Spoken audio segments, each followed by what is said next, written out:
Hello. These days I am starting almost every video by apologising for the sound of the fan that might be bothering you in the background. I know there are many people who say they can't hear my fan over their fan, but just in case you're a newcomer to this channel, most of the time this room is relatively quiet, except when there's a truck revving up in the road outside.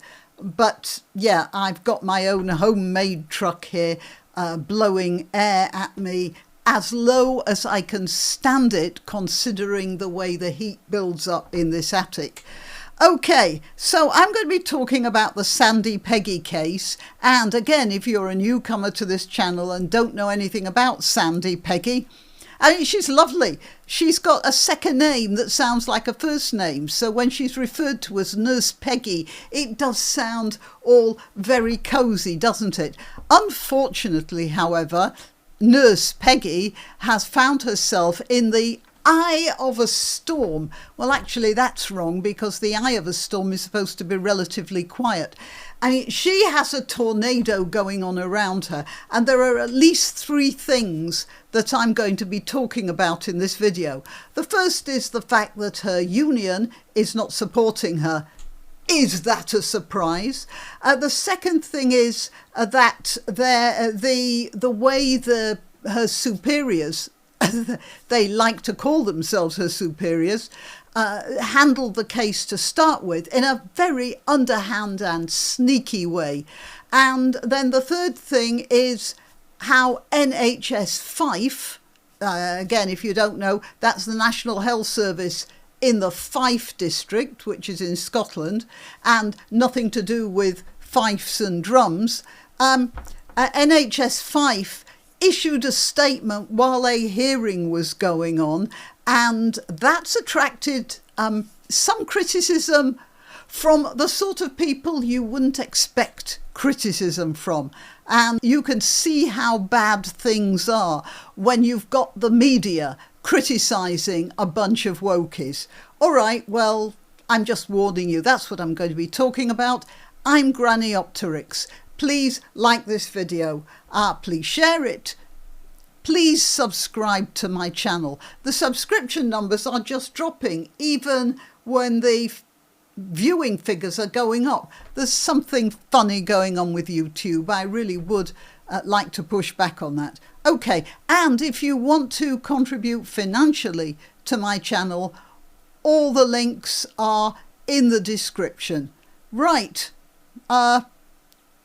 let's get on with Nurse Peggie.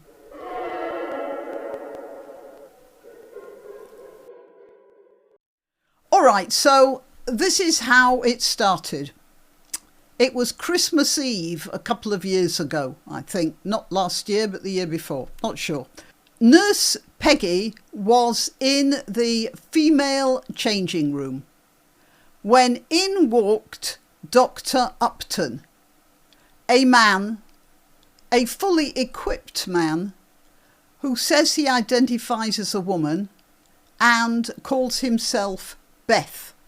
I am probably contravening some rule or other by referring to Dr. Upton as him, even though, let's see if even though he looks like this. And as I have already noted in a previous video, that's a man's forehead. And I explained, speaking as somebody who did portrait painting for a living at one point, men's heads are thicker, the bone is thicker.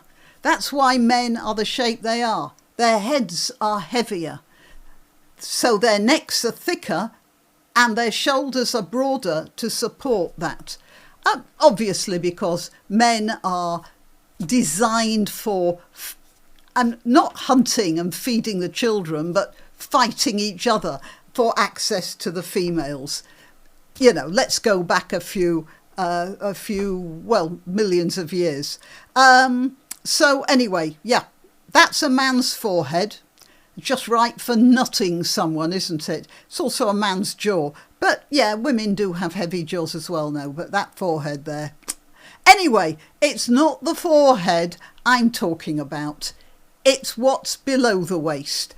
And what happened was Nurse Peggie was working on Christmas Eve when most of us were just worried about getting the turkey defrosted in time. She was out there dealing with patients. She had 30 years of nursing experience behind her. She, you might say, is an asset to everybody in this country. Anyway, Nurse Peggie was at the time having her period, and she was trying to deal with the inconveniences that this can cause when in rocks Beth Upton, and is standing there getting changed while she's trying to handle some details of her underclothing. And she did comment on this, and I think she did tell Dr. Upton that he didn't belong in that particular space. Well, she says she spoke to him in a reasonably polite tone.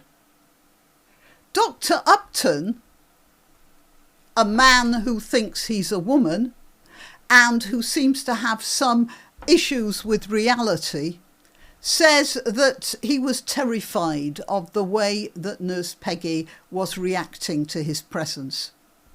And he went straight to Dr. Kate Searle. He told Dr. Searle his version of events, and then Dr. Searle circulated this document that she wanted to share information about a distressing experience Beth had with Nurse Peggie, who was very confrontational and aggressive in the changing room. I had a long chat with Beth today and ensured that she knows we all support her and that we condemn the actions of Sandy. So that means she was priming the pump. And she was telling everybody, look, this is the orthodoxy. This is how you are to act. And this was completely an immoral thing to do in every way. All right, so Nurse Sandy found herself in a lot of hot water. She was cleared of misconduct recently after a long court case. Now, people have been asking about the cost of that court case. It's about £250,000 by now. This is what NHS Fife has been spending on dealing with this. And my supposition is that it's being fought so hard because Dr. Searle acted so badly, and so did many of the others. They have to try and prove that Nurse Peggie is guilty of something, or they themselves are in for some trouble.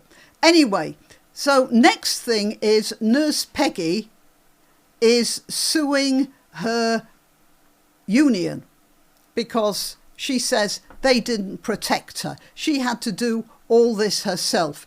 Well, not exactly herself. She got some help from an organisation called Sex Matters. Let's get this a bit smaller. There we are, Sex Matters. It's an advocacy group co-founded by Maya Forstater in 2020 that campaigns for the view that sex matters in law and life. And this is an article in The Telegraph by Michael Deacon. For men, at least, one of the biggest mysteries about the rise of trans activism is this: why have so many women, and in particular young women, eagerly embraced and helped to enforce an ideology that robs them of their own rights? It does seem rather a head-scratcher. Isla Bumba, 29, is a senior diversity officer at NHS Fife.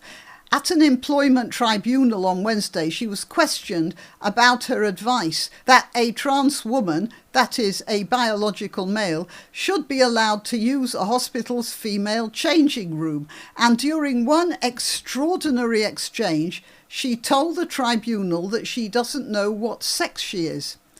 I would hazard a guess that I would be female, she said, with all solemnity, but no one knows what their chromosomes are or their hormonal composition unless you've had that tested, and I, at least, have not. I could probably spend a couple of hours talking about that. Now, it says here, Mrs. Bumber is getting almost £60,000 in salary.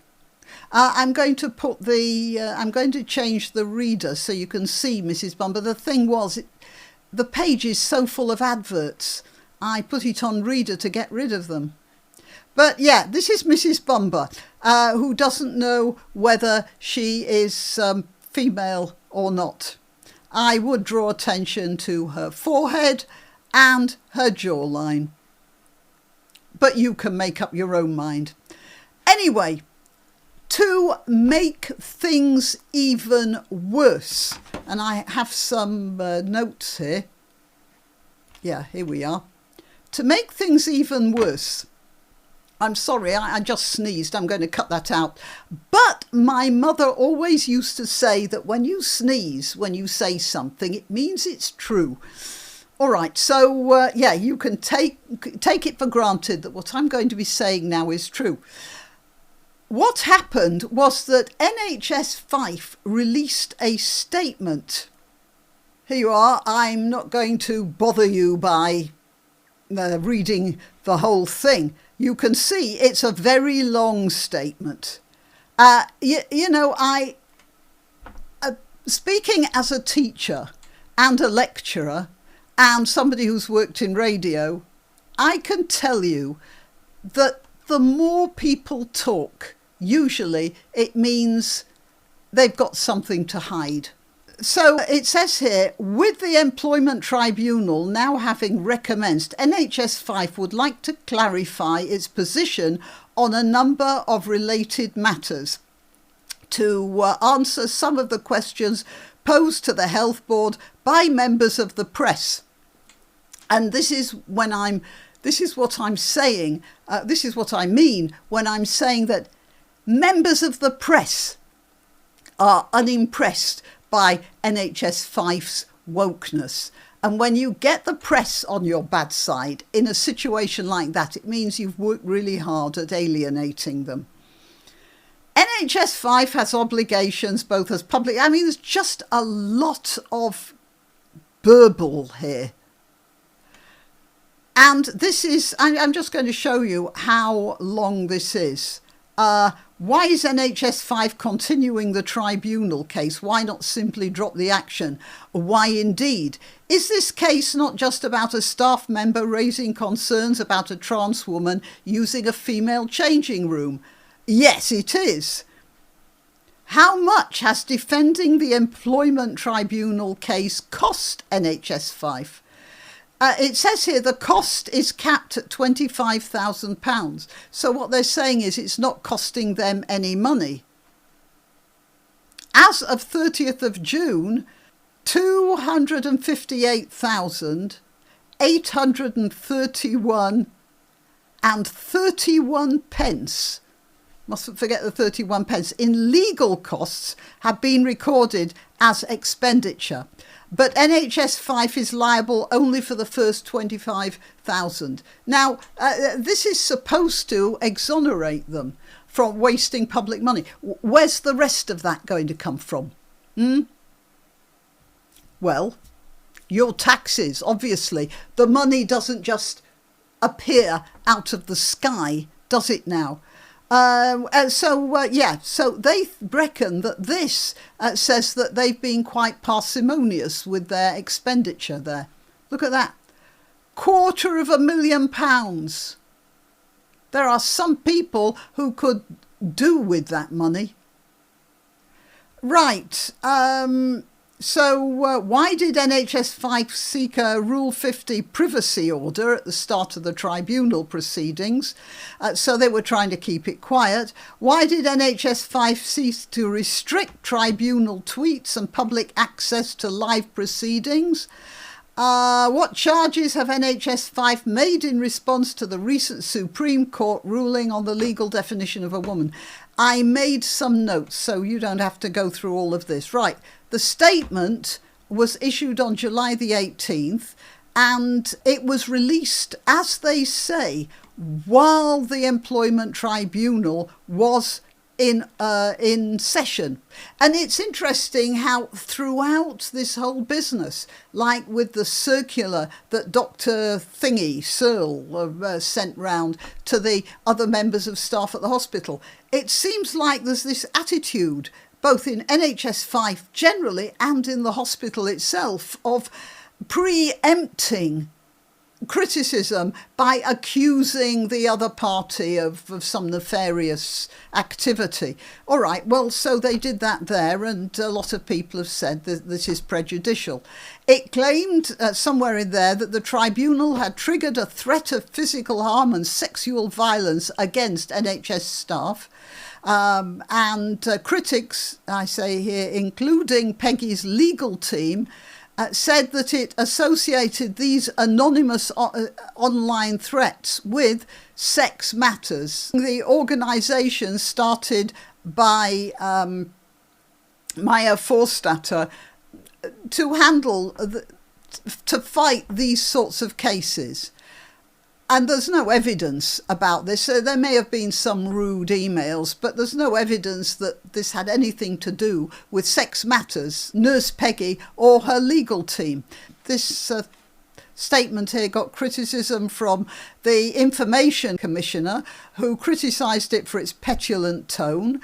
It appeared to blame Sandy Peggie, her legal team and the witnesses for the controversy, and a lot of people said it was just an attempt to deflect criticism, which I've already said. NHS 5 statement accused Sex Matters of steering public opinion against the Health Board. No, Sex Matters were just saying that women have a right to privacy in female changing rooms. That's all they were saying, and they were bringing the law in to support themselves. They were bringing the law in to support their argument. So this statement should never have been issued at that time, because it's during an active tribunal. It's been said to misrepresent comments as threats. It misrepresents not only Nurse Peggie, but all her supporters, as well as her legal team, more or less calling them bullies.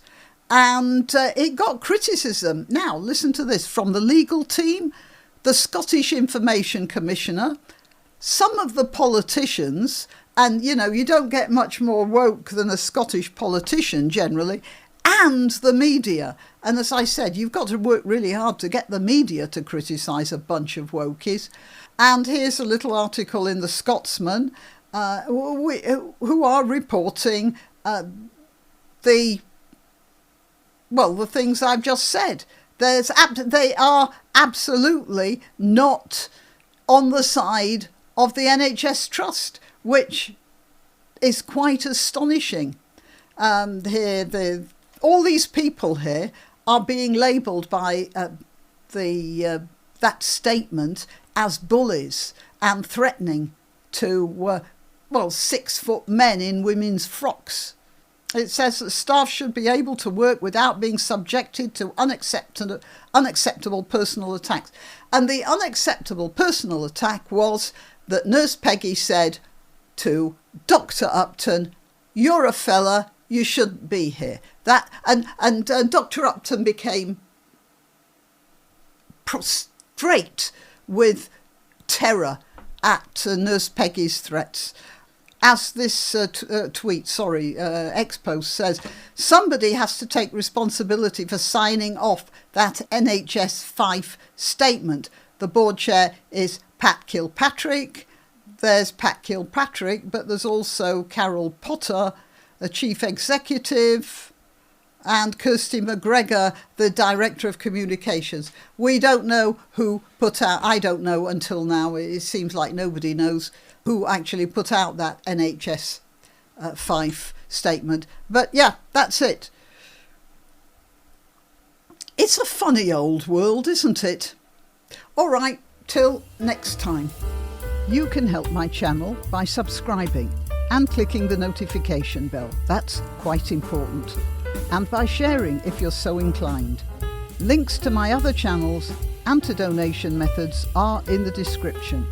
But the best way you can help is simply by clicking like and notify. Thank you.